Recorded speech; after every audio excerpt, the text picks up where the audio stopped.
اللہ تبارک و تعالیٰ روضہ مقدسہ میں جلوہ در حضور کی سیاحت کا اقبال کی نواز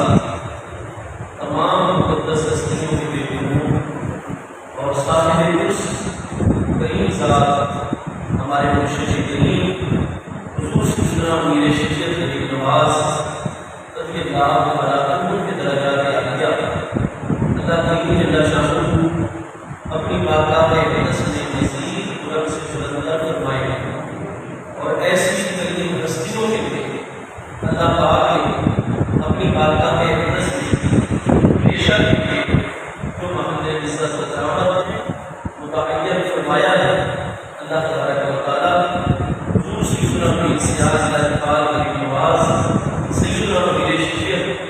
قدس سر و عزیز کی ذات مقدار کو اس محل عزت و کرامت کے اوپر ہمیشہ فائز رکھتے ہیں اور آپ کے بھی وجود برکات اللہ تعالیٰ کا رہے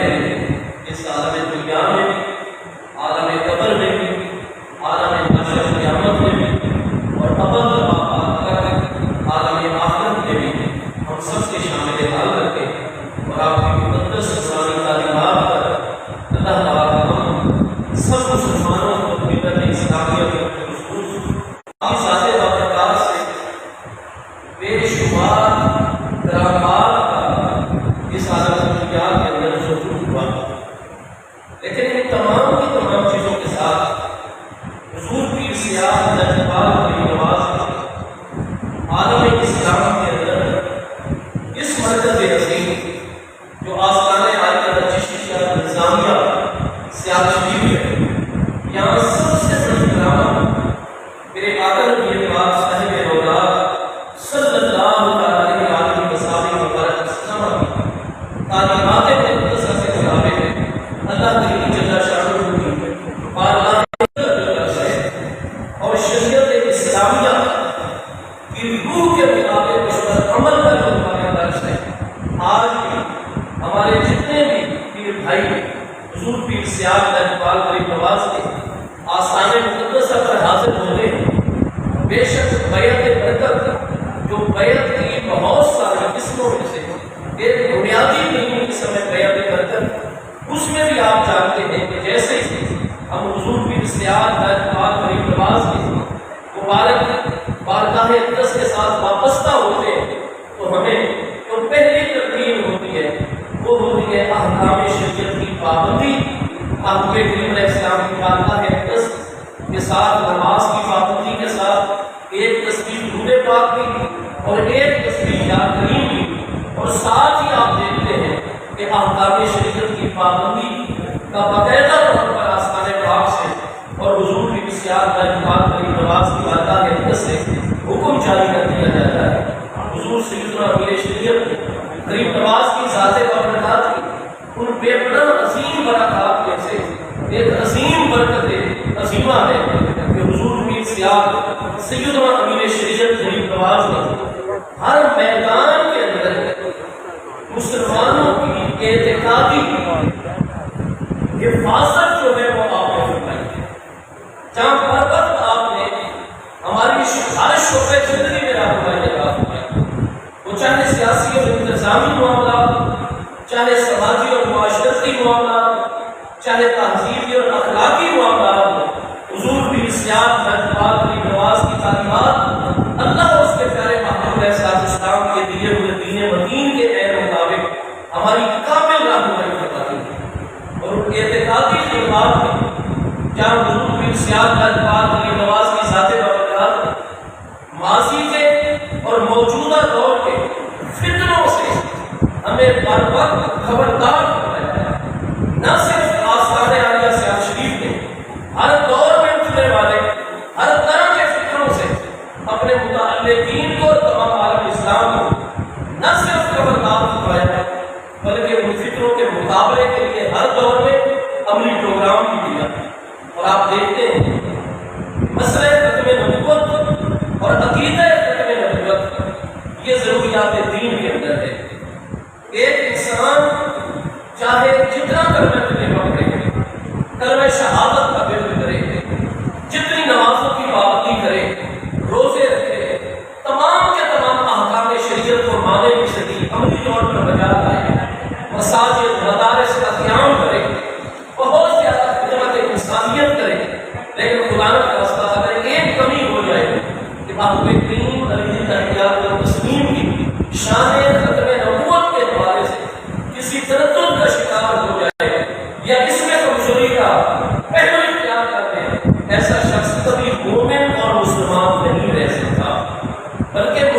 ہو جاتا ہے اور اس پر مرتدین والے احکام جاری ہو جاتے ہیں۔ محترم حضرات، پوری مہذب دنیا میں یہ بات طے کر دی گئی ہے، عدالت جو ہوتی ہے تو اس کا کام قانون سازی نہیں ہوتا۔ عدالت نے دیے ہوئے قانون کی روشنی میں فیصلے جاری کرنے ہوتے ہیں۔ اس کا کام ہے انصاف فراہم کرنا، اس کا کام ہے کہ ملکی آئین اور قانون ہے اس کی روشنی کے اندر فیصلے جاری کر دینا۔ قانون بنانا یہ تمام کی تمام مہذب دنیا میں طے شدہ اصول اور ضابطہ ہے کہ عدلیہ مستقل ایک الگ شعبہ ہے۔ اس ملک کو، اس ریاست کو، اس ریاست کے عوام کے تمام بنیادی حقوق کے تحفظ کے لیے عدلیہ کا ایک الگ شعبہ ہے، اور مقننہ ایک الگ اپنا مستقل وجود رکھتی ہے، مقننہ ایک الگ مستقل ادارہ ہے۔ قانون سازی یہ مقننہ کا کام ہے۔ ہمارے علاقائی جتنے مسائل ہوا کرتے وہ ہماری صوبائی اسمبلیوں کے حوالے سے قانون سازی ہوتی ہے، اور ہمارا وطن عزیز مملکت خدا بند پیارا وطن پاکستان اللہ باقی عطا ہے، مصطفیٰ کی نسل کی عطا ہے، اور حضور کی سیاہ اولیاء اللہ کاملین کا فیضان ہے۔ یہاں کوئی ایسا قانون نہیں بن سکتا جو اسلام کی روح کے منافق ہوگا، کتاب و سنت کے دیے ہوئے روشن اصولوں سے ٹکراتا ہوگا۔ ہماری صوبائی اسمبلیوں کا کام ہے اپنے علاقائی امور و معاملات کو درست رکھنے کے لیے قانون سازی صوبائی سطح پر کرنا۔ وہ ممبران اسمبلی میں کرتے ہیں جو ہمارے منتخب ممبران ہوتے ہیں۔ اسی طریقے سے جو ہمارے ملک کی مجموعی ضروریات ان کے تقاضوں کو مد نظر رکھتے ہوئے پورے ملک کے لیے قانون سازی کرنا وہ ہماری قومی اسمبلی کا کام ہے، اور اس کے اوپر پھر پورا غور و فکر کر کے اس کی اجازت جاری کرنا اور اپنی عدلی رائے دینا وہ ہمارے ایوان بالا مجلس شورا یعنی سینٹ کا کام ہے۔ تو ہمارا مقننہ کون سے کیا ہے؟ قانون کنہوں نے بنانا ہے؟ ہماری صوبائی اسمبلیوں میں۔ اور ہمارے باقی ادارے اگر عدلیہ کی طرف رجوع کرتے ہیں تو جو ہمارے ملک کی عدالت عالیہ ہے، سپریم کورٹ آف پاکستان ہے، وہ آئین کو مد نظر رکھتے ہوئے اس قانون کی تشریح کر سکتی ہے جو ابہام ہے، وہ آئین کے دیے ہوئے نکات اور احکامات کی روشنی میں اس ابہام کو دور کر سکتی ہے۔ تشریح کرنے کا حق عدالت کو حاصل ہے، عدالت عالیہ کو، لیکن قانون کو ری رائٹ کرنا، آئین کو ری رائٹ کرنا اور نئے سرے سے لکھنا یہ ہرگز عدالت کے دائرے کار میں نہیں آتا۔ آج ہم تمام کے تمام مسلمانان عالم بالعموم، ہم مسلمانوں کی 1.5 ارب سے زیادہ دنیا کے اندر اس وقت آبادی ہے۔ ایک ممتاز اندازے کے مطابق جو چند سال پہلے کے آدمی موقر اداروں کی رپورٹ ہے، 7 ارب سے زیادہ انسان اس وقت ہوئے زمین پر موجود ہیں، اور ان میں 1.5 ارب سے زائد مسلمان ہیں۔ موجودہ جو فیصلے آئے ہیں اور ابھی لیٹسٹ جو آخری ریویو کے حوالے سے بھی فیصلہ آیا، قادیانیت کے کیس، مبارک شاہی کے کیس کے حوالے سے مختصر فیصلہ جو 27 صفحات پر مشتمل جاری کیا گیا ہے، اس فیصلے کے آنے کے بعد عالم اسلام 1.5 ارب سے زائد مسلمان حقیقی طور پر ان کی روحیں زخمی ہو چکی ہیں، ان کے دل جو ہے وہ زخمی اور بے چین ہو چکے ہیں، اور پیارے وطن پاکستان میں چونکہ یہ اقدام اٹھایا گیا ہے، لہذا جتنے بھی مسلمان ہیں، آج ہماری آبادی 25 کروڑ سے زائد ہے پاکستان کی آبادی، اور اس میں آپ جانتے ہیں کہ 24 کروڑ سے زیادہ مسلمان ہیں جو پیارے وطن پاکستان کے اندر موجود ہیں۔ عالم اسلام بالعموم اور 24 کروڑ سے زیادہ مسلمان پاکستان بالخصوص اس فیصلے کے آنے کے بعد انتہائی اضطراب اور بے چینی کا شکار ہے، جس کو ہمارے ادارے دیکھ رہے ہیں کہ ہمارے جتنے بھی علماء ہیں اور پھر یہ کسی ایک مکتبہ فکر یا ایک عقیدے اور نظریے سے وابستہ مسلمانوں کا معاملہ، جتنے بھی اس وقت مسلمانوں میں پائے جانے والے مکاتب فکر ہیں، ان کے تمام جنگیت اور اکابر علماء بے چینی کا احترام اظہار کرتے ہیں۔ مسلمانوں کے مقابلے آئے تھے، اس طریقے سے 3 شخصیات کی رائے جو ہے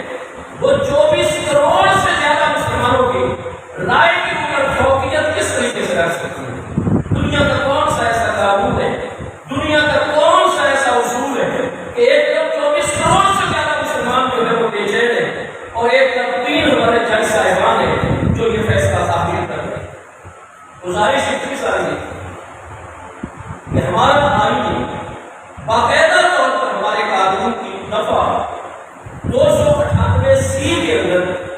یہ بات طے کر دی گئی ہے قادیانیت وہ غیر مسلم ہے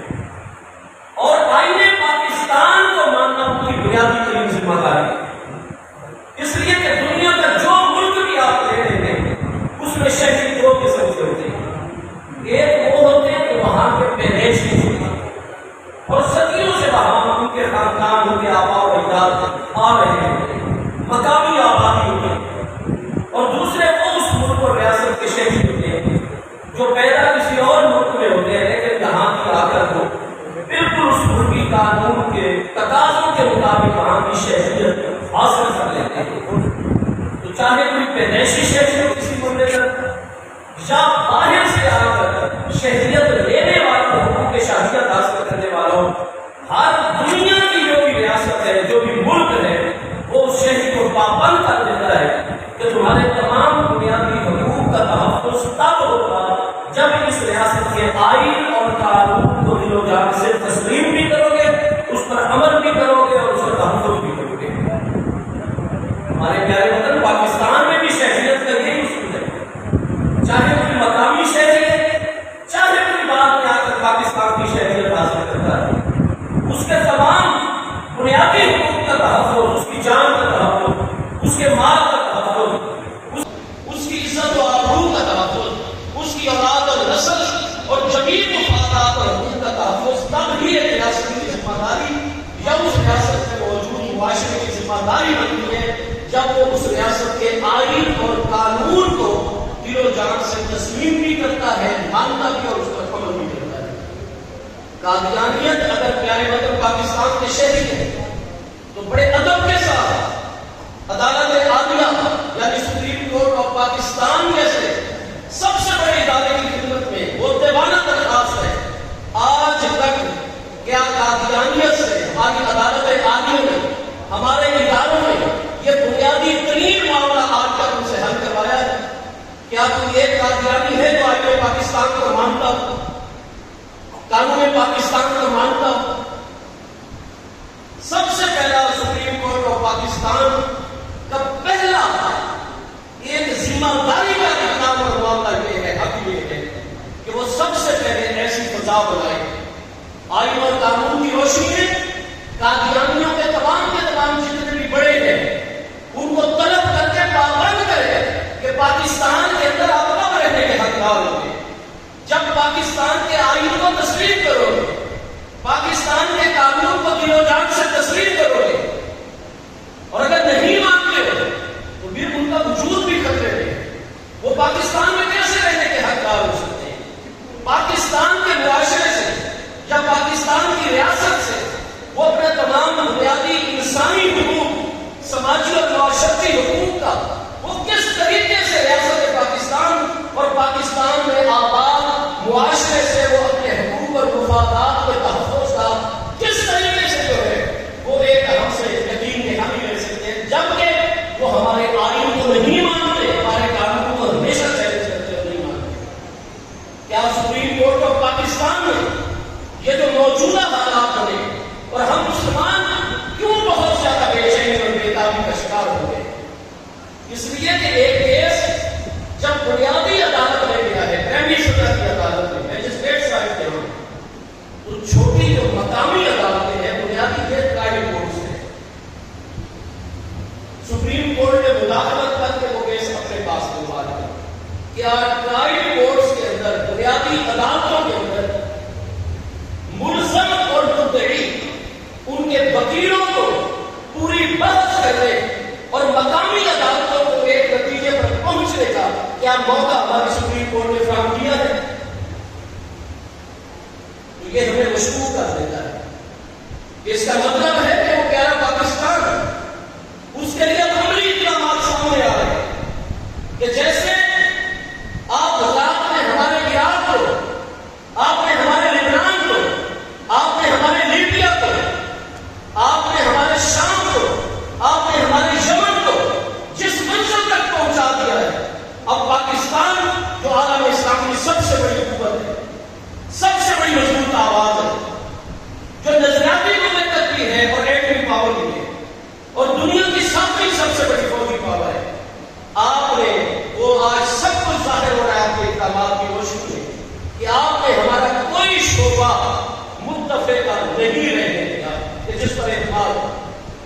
آج مذہبی دنیا کے اندر مسلسل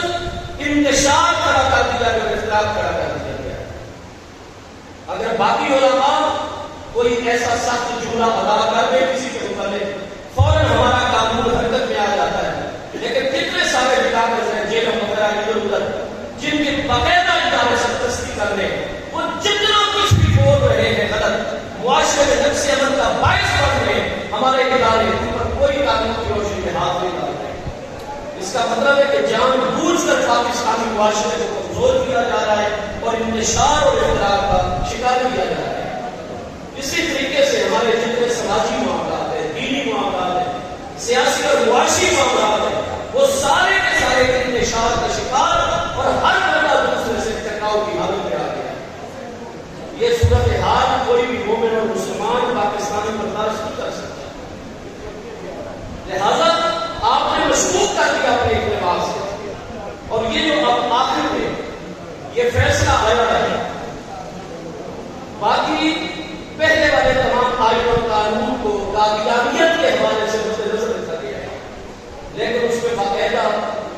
ریویو پٹیشن جو آئی تھی اس کے حوالے سے 27 صفحات پر مشتمل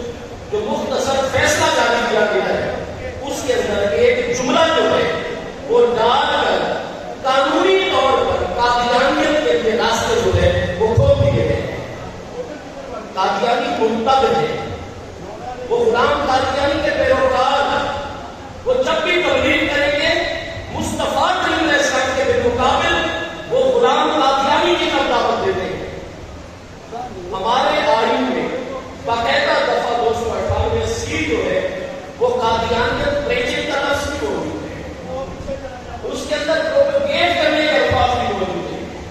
تو جتنی ہماری پہلے کی اجتماعی دانش تھی، انہوں نے باقاعدہ ہمارے قانون میں دفعہ 298 ڈال کر یہ واضح کر دیا ہے کہ قادیانیت چونکہ وہ مرتد ہے، آئین پاکستان کے منکر ہیں، سب سے پہلے ان سے مطالبہ یہ کہ دعوی اسلام چھوڑ دیں۔ دعوی اسلام چھوڑ دیں گے تو بالکل ان کے اقلیتوں والے تمام حقوق موجود ہو جائیں گے، وہ اپنا نمائندہ بھی منتخب کر کے الیکشن میں ہماری صوبائی اسمبلیوں میں بھیج سکیں گے، قومی اسمبلی میں، سینٹ میں اپنے بنیادی حقوق کے تحفظ کا حق ان کو شرعی طور پر، آئینی طور پر، قانونی طور پر مل جائے گا۔ وہ اپنے آپ کو غیر مسلم قرار دیتے ہیں، جب وہ ضروریات دین کے منکر ہیں تو ان کو مومن اور مسلمان کس طریقے سے سمجھا جا سکتا ہے؟ یہ قانون اور آئین کا پہلا تقاضا ہے۔ ہماری سپریم کورٹ آف پاکستان کا پہلا فریضہ یہ ہے کہ ایسے حالات بنائیں کہ قادیانیت دعوی اسلام سے دستبردار ہو جائے اور اپنے آپ کو واقعتاً ایک غیر مسلم اقلیت کے طور پر جو ہے وہ اپنا وجود نبھائے۔ یہ پہلی ہمارے اداروں کی ذمہ داری ہے، اور اب جب کہ یہ اس میں ڈال دیا گیا ہے فیصلے کے اندر جملہ کہ وہ اپنی چار دیواری کے اندر، اپنے نجی اداروں کے اندر، مقامات کے اندر وہ اپنی تبلیغ کر سکتے ہیں، ان کو یہ اجازت تو نہایت ہی ادب کے ساتھ گزارش یہ ہے کہ ہماری معزز عدالت عالیہ سپریم کورٹ آف پاکستان نے یہ جو مختصر فیصلہ جاری فرمایا ہے، کیا ہماری سپریم کورٹ آف پاکستان کے معزز جج صاحبان نہایت ادب سے گزارش یہ اجازت دے سکتے ہیں کہ ملک کے خلاف بغاوت کرنا جو سنگین ترین جرم اور جس کی سزا موت ہے، کیا کچھ لوگ اپنی چار دیواری کے اندر بیٹھ کر، اپنے گھر میں بیٹھ کر، اپنے نجی اداروں اور مجالس میں بیٹھ کر کیا آئین پاکستان اور وطن عزیز پاکستان کے خلاف چار دیواری کے اندر بیٹھ کر وہ منصوبے بناتے رہے بغاوت کے، پبلک پلیسز تک نہ بنائے، عوام میں نہ بنائے، لیکن چار دیواری میں بیٹھ کر نجی مقامات پر بیٹھ کر کیا سپریم کورٹ آف پاکستان اس چیز کی اجازت دے سکتی ہے؟ کوئی گروہ یا ایک فرد اپنے ساتھیوں کے ساتھ بیٹھ کر اپنے گھر کی چار دیواری میں اور اپنی نجی مجلس میں بیٹھ کر کسی دوسرے انسان کے قتل کے وہ مشورہ کر سکتا ہے اور اس قتل کے لیے وہ حالات پیدا کر سکتا ہے کیا؟ قتل سب سے بڑا سنگین جرم ہے، ہماری شریعت طاہرہ نے آئین قانون میں اس کی سزا بھی موت ہے، قصاص دیا جائے گا قتل سے۔ کیا قتل جیسے سنگین جرم کا ارتکاب کرنے کے لیے کوئی اپنے گھر کی چار دیواری میں مشورہ کرے، بے شک اس کے ثبوت بھی باہر آ گئے، تو کیا سپریم کورٹ کوئی کارروائی نہیں کرے گی؟ قتل کے مشورے ہوتے رہے جب تک کوئی عملی قتل نہیں ہو جائے گا، کوئی کام نہیں اٹھایا جائے گا۔ یہ جتنی بھی منشیات ہوتی ہیں، یہ گھروں کی چار دیواری میں چھپ کر بیٹھ کر، اپنے نجی اداروں میں بیٹھ کر جتنے بھی منشیات اور منشیات فروش لوگ ہیں، معاشرے کو تباہ کرنے والے، کیا یہ چار دیواری میں بیٹھ کر اپنے تہہ خانوں کے اندر بیسس کے اندر یہ جتنے مشورے کرتے رہے، پروگرام ترتیب دیتے رہے، کیا ہماری سپریم کورٹ اور پاکستان اس چیز کو برداشت کر سکتی ہے؟ تو جب یہ چیزیں برداشت نہیں ہیں، یہ جیسے عوام کے اندر بھی جرم ہے، قتل کا مشورہ کر اگر کسی سے آپ کو کوئی ایسا معاملہ ہے تو آپ قانون نافذ کرنے والے اداروں کے پاس جا کر اس بندے کے خلاف FIR درج کروائیں، عدالت میں معاملہ لائے، عدالت فیصلہ جاری کرے گی کہ اس شخص کو قتل کرنا ہے یا نہیں۔ عوام کو تو قانون ہاتھ میں لینے کی اجازت نہیں ہے، تو جب آپ قتل جیسے اقدام کے لیے کوئی مشورہ کریں تو اس کو آپ جرم قرار دیتے ہیں، اور اس کے لیے آپ نے دفعہ 324 باقاعدہ طور پر قانون کے اندر رکھی ہوئی ہے، اور جو قتل کے مشورے میں ہوتا ہے ثابت ہو جاتا ہے، پورے ٹرائل کے بعد اور تحقیق کے بعد عدالت اس کو قتل میں مشاورت معاملت کی سزا سناتی ہے۔ تو جب قتل جیسے معاملہ کا مشورہ نہیں ہو سکتا، بغاوت کا مشورہ نہیں ہو سکتا، اس کی تبلیغ نہیں ہو سکتی، منشیات اور نشاورت چیزوں ان کو پھیلانے کے لیے معاشرے میں مشاورت نجی مجالس نجی اداروں گھروں کی چار دیواری میں نہیں ہو سکتی، تو کیا مصطفیٰ کریم علیہ السلام سے بے وفائی اور ایمان کے تقاضے کے خلاف وہ چار دیواری کے اندر اجازت دی جا سکتی ہے؟ کسی صورت اجازت نہیں دی جا سکتی۔ قتل کے مقابلے میں، بغاوت کے مقابلے میں، نشہ آور چیزوں کی خرید و فروخت کے معاملات کے مقابلے میں محترم حضرات، ہر کرنا بھی انسان جانتا اور مسلمان جانتا ہے کہ مصطفیٰ جان رحمت صلی اللہ علیہ وآلہ وسلم کی بارگاہ اقدس کے خلاف، آپ کی شان ختم نبوت کے خلاف، آپ کی عزت و ناموس کے خلاف کس طریقے سے تبلیغ کی اجازت دی جا سکتی ہے؟ اسلام کے بنیادی نظریات کے خلاف ایک اسلامی سنت کے اندر، نظریاتی مملکت کے اندر کس طرح چار دیواری کے اندر اجازت دی جا سکتی ہے؟ آج ہمارے پہلے سے موجود آئین اور قانون کے تقاضوں کو بالکل ایک طرف رکھ دیا گیا، ٹرائی کورٹ کے مراحل کو سرے سے قطع کر دیا گیا، سپریم کورٹ نے مدعی کے وکیل کو اول سے لے کر آخر تک اجازت نہیں دی۔ پہلا فیصلہ آیا اس پر کتنی بے چینی پیدا ہوئی، معاشرت تقسیم پر، اور پھر ریویو میں کیا ہے معاملہ، تو اب بھی اس میں یہ جملہ جو ہے وہ ایڈ کر دیا گیا ہے۔ آستان عالیہ سیاہ شریف جب سے اللہ پاک کی رحمت سے اس عالم فارغ عالم دنیا میں مانز وجود میں آیا ہے، اعلیٰ حضرت سیاسی کی نواز قدس سرو العزیز کی ذات برکات نے ایک بہت بڑے عالم دین کے سامنے ایک مسئلے پر جب احکام شرعیہ ظاہریہ کی روشنی میں بھی حضور پیر سیاہ لاجپال نبی نواز نے نوازی فتائی، اور دلائل شرعیہ کی روشنی میں بھی مسئلہ سماعت بالکل واضح فرما دیا، اور اس کے بعد حضور پیر سیاہ لاجپال کے کمالوں نے اسی آستان مقدسہ کے اوپر آپ نے جب حکم دیا تباہی کا، تو اسی کتنے بڑے استاذ علماء اور فقیہ اصل کے سامنے جب سماع انوار ان کی روح کے اوپر بھی متجلی اور مستولی ہوئی، اور پہلی مرتبہ وہ عالم دین جن کی روح نے بالیغی حاصل کرنی شروع کی اور اللہ پاک کی بارگاہ میں قرب کی طرف بڑھنا شروع کیا، اتنے علم بھی تھے، اتنا عمل بھی تھا، اتنا زہد و تقویٰ بھی تھا، لیکن حضور پیر سیاہ لاجپال نبی نواز کی بارگاہ اقدس میں علمی تشفی کے بعد جب عملی طور پر سماعتی محفل شروع ہوئی اور ان کی روح نے بالیغی حاصل کرنی شروع کی، معاملات ان ہستی کے اوپر بالکل واضح ہو گئے۔ حضور پیر سیاہ کے غلاموں میں شمولیت ہوگی عملی طور پر، حضور میں ساری دنیا اور سب کو چھوڑ سکتا ہوں، لیکن حضور پیر سیاہ غریب نواز کا آستان نہیں چھوڑ سکتا۔ میرے دوستو، پھر اعلیٰ حضرت سیاہ غریب نواز رضی اللہ تعالیٰ عنہ کی ذات بابرکات نے فرمایا تھا کہ مولانا آپ تو مجھے محمد شمس الدین کے متعلق یہ بات کر رہے ہیں کہ میں یہاں مرکز جو قائم ہوا ہے اسلام کا، جو بیک وقت اسلام کی علمی خدمت، روحانی خدمت، سیاسی خدمت، کہ سکہ شاہی کا مقابلہ سیال شریف سے ہو رہا تھا، انگریزوں کا مقابلہ سیال شریف سے، جب بڑے بڑے مراکز کوئی 10 مربع زمین لے رہا تھا، کوئی 20، کوئی 100، کوئی 200۔ آج بھی آپ تاریخ دیکھ لیجئے بر صغیر کی، واحد آستان عالیہ چشتیہ نظامیہ سیال شریف ہے کہ جس نے کسی آفت کو قبول نہیں فرمایا اور واضح طور پر علن اعلان ہر ایسے استبداد کا علن اعلان مقابلہ فرمایا۔ آج بھی وہ روایت موجود ہے۔ اعلیٰ حضرت سیالوی غریب نواز رضی اللہ عنہ کی ذات بابرکات سے لے کر حضور سیدنا امیر شریعت غریب نواز رضی اللہ عنہ کی کریم ذات بابرکات تک حضور پیر سیال لجپال غریب نواز کے فیض کے، برکت کے، روحانیت کے، تعلیمات کے اور جملہ انوار کے اس وقت مظہر ہمارے مرشد کریم، جن کے مقدس نورانی ہاتھوں میں ہم نے اپنے ہاتھ دیے ہوئے، جن کے دامن کرم سے آج ہم وابستہ ہیں، وہ حضور سیدی خواجہ خواجگان سیدی خواجہ حافظ محمد ضیاء الحق صاحب غریب نواز دعوت برکاتہ العالیہ علینا بعد جمیع المؤمنین، آپ کی ذات بابرکات ہے۔